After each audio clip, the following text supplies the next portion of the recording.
Greetings to all melanated people all around the world. It's really a joy, it's really a blessing. It's really an honor to be out here in nature and bring this message of emancipation to you. Teaching you and leading you and guiding you to emancipate yourself from all mental slavery.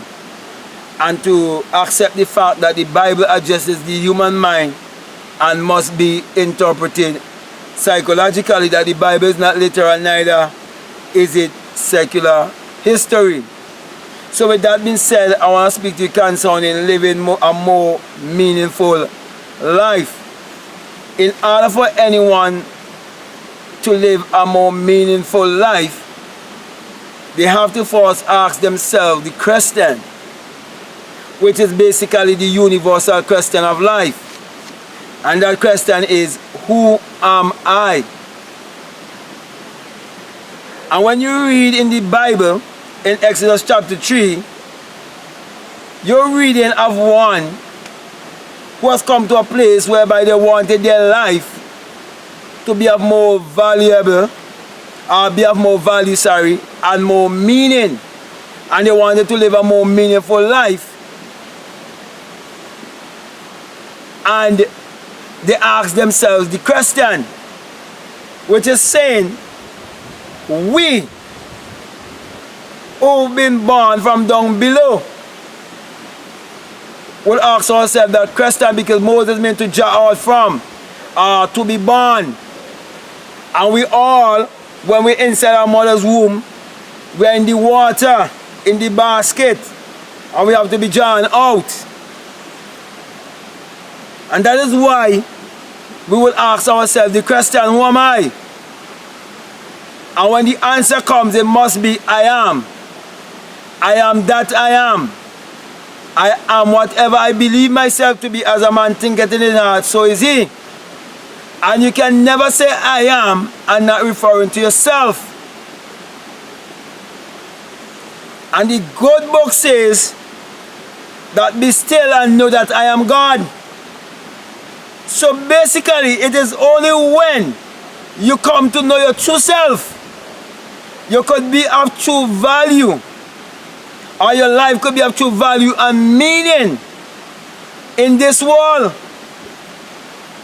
Your life is not going to become more valuable based on the things you are able to obtain, or based on the amount of education you have, or which religion you belong to. It will be based on self-discovery. It will be based on discovering what is your purpose, what is your calling, and how you could serve humanity, how you could be of help to humanity. There are many men and women who have gone on and they've been remembered today because they were of value to humanity, because they didn't ask for change, they became the change. And that's what I'm saying to you. You become the change. You be the first to do what others were afraid to do. Say what others were afraid to say. I'm not afraid to say that there's no man who ever existed 2,000 years ago named Jesus Christ. I'm not afraid to say that God is not a man in the sky.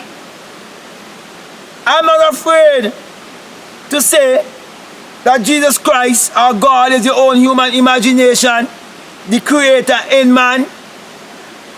Because all my life, I was seeking for value. I was seeking for self-worth. I was seeking for the meaning of life, because I wanted us to live a more meaningful life. Many of you who are trapped in religion, especially Christianity, you had good intention. You are sincere, yet you are sincerely wrong. So you see, you could be sincere, but you could be sincerely wrong. But it's because you are searching for value. You are searching for self-worth. You wanted to live a more meaningful life. And instead of living a more meaningful life, you end up living a self-righteous life, whereby you believe you're better than others and want to condemn others. That's the reason why, my brother and my sisters, those of you in whom this message resonates with, you have to come to realize that you are as deceived as those that are still holding on to a historical Christ, and those who still believe that the Bible is secular history and that the Bible is literal. Therefore, you have to use more wisdom. Leave them, let them. If you meet someone who's religious and they want to talk, let them babble. Let them talk, and you wait for the right moment. That's why the Bible says if a man is religious and he don't bridle the tongue, let him know what is true godliness. And showing you that true godliness is one who could give himself, one who have found love, one who have found meaning and purpose in life. So, with that being said, my brother and my sisters, I just want to point you to, think of yourself in a more meaningful way, and to think about how you can give back to society in a more meaningful way, and to stop limiting yourself, and to stop thinking about if only I have money, or if only I have this, or if only I have that. Let me say this to you, you were born rich, and all you have to do is tap into your gold mine.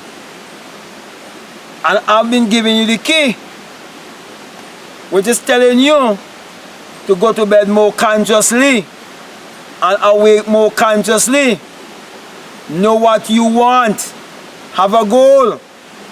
Always have pen and paper and write down that which you would like to see manifest in your life. And learn how to pray. And prayer is desire and meditation. When you have a desire, it's because the Father in you wants you to have whatever the desire is. That's why the Bible says, without before you even ask, Anyway, how the Father is showing you that you know is when He gives you desire. So be thankful. Give gratitude, don't fight up and fight up. Sometimes you could tell when people fighting up, because they will be telling you that they have vision board, they have all kind of affirmation, they've been doing this, they've been doing that, they've been following Abraham Hicks, they've been following John Asaraf, they've been following all of these people who teach a law of attraction, because they're trying to force something that's supposed to flow smoothly by a certain knowing, a certain understanding of yourself. So you have self-worth, you have self-value, greatness is in you, and most of all, remember that God and man are one, and the name of God is I am, from generation to generation, and it's a memorial, and you can never say I am and not referring to yourself. So I would leave this with you. Be still and know that I am God, for I am the way, the truth, and the life. So that means, my brother and my sister, you be encouraged and believe in yourself and never give up on your dreams, never give up on your goals. Now, at this time, I want to thank you very much for listening me, and I want to thank those who've been supporting this work. And Patreon, I want to thank you tremendously, and those who have support by buying our books. The books are hard copy books. I am quite grateful. And those of you who might be new to this channel, there's always the link down below. You can check out the link. It's really always a joy and a pleasure to be speaking to you people out there. There's no greater joy or pleasure that I can get in this world. There's no amount of money in this world can give me more joy and more pleasure than when someone tells me that this message is resonating with them, And that it really helped them, especially people who was trapped in Christianity. That make my life worth living more than anything else. $1 billion can't give me that feeling. So even doesn't matter how much money you have, if you don't learn to solve humanity, you're going to get confused and you will still feel empty. So with that being said, my brother and my sisters, I want to give you the sign of enlightenment. The sign of the single eye, the one eye, of which Matthew 6:22 tells you about. And here is your sign. Matthew 6:22 tells you, if your eye be single, your whole body will be full of light. And I'm saying to you that God is light. And when you have that experience, because it is an experience it is speaking about, you will come to realize that it is the rising of the S-U-N in a S-O-N. And it's a dawning of a new day in your life, new thinking. And you come to realize also that without the human imagination, there isn't anything made that was made. And without the sun, there is no life and there is no light. And that the sun parallels the human imagination. And that the human imagination parallels the sun. And that we are the people of the sun, for we came from the sun. Therefore, my brothers and my sisters, let us use our mind power to achieve our every desire. So that means I want to say peace, love you, I'm out.